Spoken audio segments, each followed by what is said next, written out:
Atomic size और atomic radius की बात करते हैं जी। एटम के साइज के हवाले से यहाँ पर हम बात कर रहे हैं, जैसा कि हम देखना चाह रहे हैं कि एटम आखिर हमारे पास है और वो किस शेप में है और आखिर उसका कितना साइज है, किस तरह से हम उसको डिटरमिन कर सकते हैं। तो ये चीज देखते हुए हम क्या बताते हैं जी, एटॉमिक साइज के बारे में एक बात करेंगे और दूसरी एटॉमिक रेडियस के बारे में।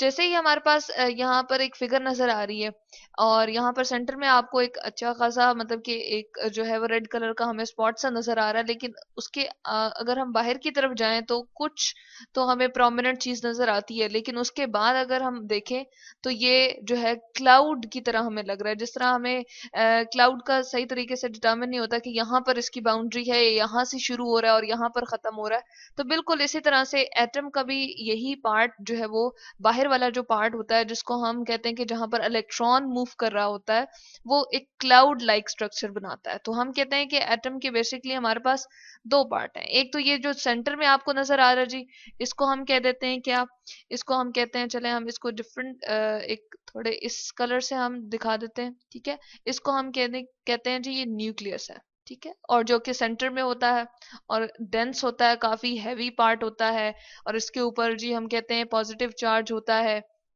इसके अंदर प्रोटॉन और न्यूट्रॉन अवेलेबल होता है। जबकि ये हमें जो क्लाउड नजर आ रहा है, जिसको हम क्लाउड लाइक स्ट्रक्चर कंसिडर कर रहे हैं जी, यहाँ पर क्या मूव कर रहे होते हैं, ये इलेक्ट्रॉन की मूव करने की जगह होती है, जिसको हम शेल्स या ऑर्बिट भी कहते हैं। तो यहाँ पर हम लिख देते हैं जी शेल्स या फिर ऑर्बिट्स है, ठीक है। तो यहाँ से हमें दो मेन चीजें पता चल गई।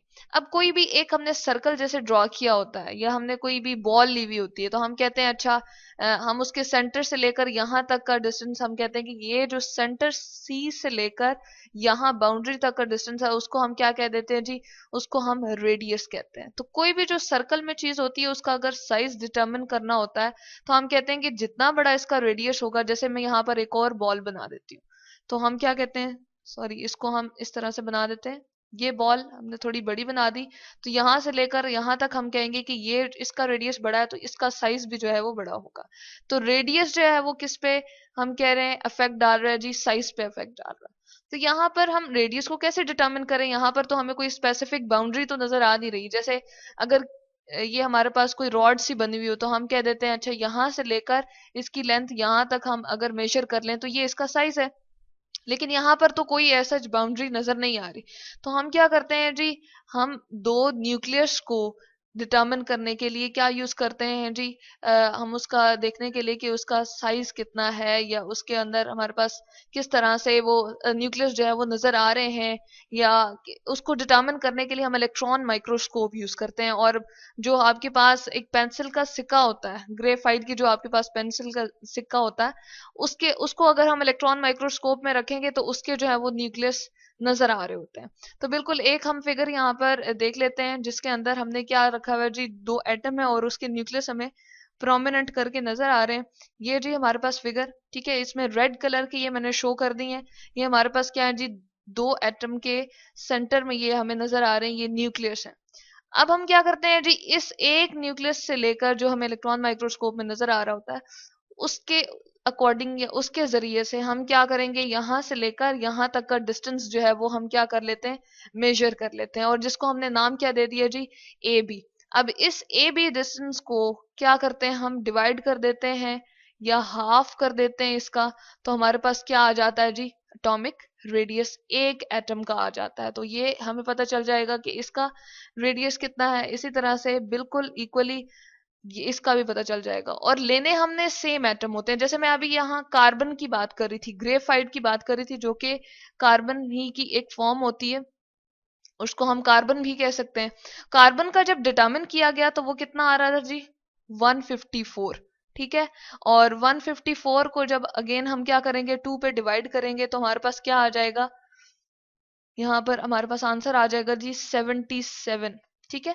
अब ये जो मैंने 77 और ये डिटर्मिन करके लिखा, आखिर कोई इसका यूनिट भी तो होना चाहिए। जैसे हम स्केल के ऊपर देख रहे होते हैं जी, सेंटीमीटर के जरिए से हम देख रहे होते हैं कि उसके सेंटीमीटर में लिखा होता है, यूनिट उसका होता है। हम किसी भी लाइन को मेजर कर रहे होते हैं, या जैसे आटा या चीनी वगैरह हम ले रहे होते हैं तो हम कहते हैं किलोग्राम में ये चीज इतनी है, केजी।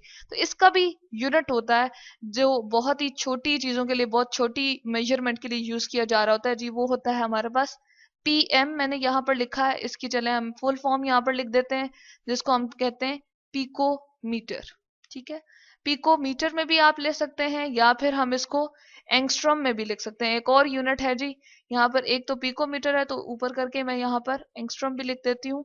इसको हम कहते हैं ANGSTROM, एंगस्ट्रॉम।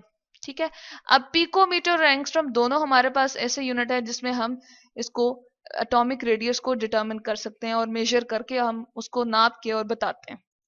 अब ये इन दोनों के दरमियान भी हम रिलेशनशिप दिखा देते हैं। अच्छा, पिकोमीटर को तो हम पीएम से रिप्रेजेंट करते हैं, एंगस्ट्रॉम को हम ए नॉट से करते हैं। यहाँ पर मैंने लिख दिया जी, यहाँ पर पिकोमीटर के लिए भी लिख दिया किस फॉर्म से हम रिप्रेजेंट करते हैं और किस तरह से हम इसको लिखते हैं। अब हम क्या करते हैं जी, इन दोनों के दरमियान में अगर हमने रिलेशनशिप बताना हो तो हम कहते हैं 1 एंगस्ट्रॉम कितने के बराबर है पिकोमीटर के जी, यहाँ पर हम लिख देते हैं 100 पिकोमीटर के। ठीक है, जैसे हम कहते हैं कि जी 1 हमारे पास जो मीटर है वो कितने सेंटीमीटर के बराबर है जी, 100 सेंटीमीटर के। तो बिल्कुल इसी तरह से हमने यहाँ पर क्या कर लिया, एंगस्ट्रॉम और पिकोमीटर का भी रिलेशनशिप देख लिया। तो ये होता है जी हमारे पास एटॉमिक रेडियस और एटॉमिक साइज। जिस एटम का एटॉमिक रेडियस जितना बड़ा होगा जी, उसका साइज भी उतना ही बड़ा होगा। तो यहाँ पर हमने देखा है कि एक न्यूक्लियस से लेकर दूसरे न्यूक्लियस तक का डिस्टेंस हमने मेजर किया, और उस पे 2 पे उसको क्या किया जी, हमने 2 पे डिवाइड कर दिया, यानी कि उसको हाफ कर दिया। तो हमारे पास क्या आ जाएगा जी, एटॉमिक रेडियस आ जाएगा।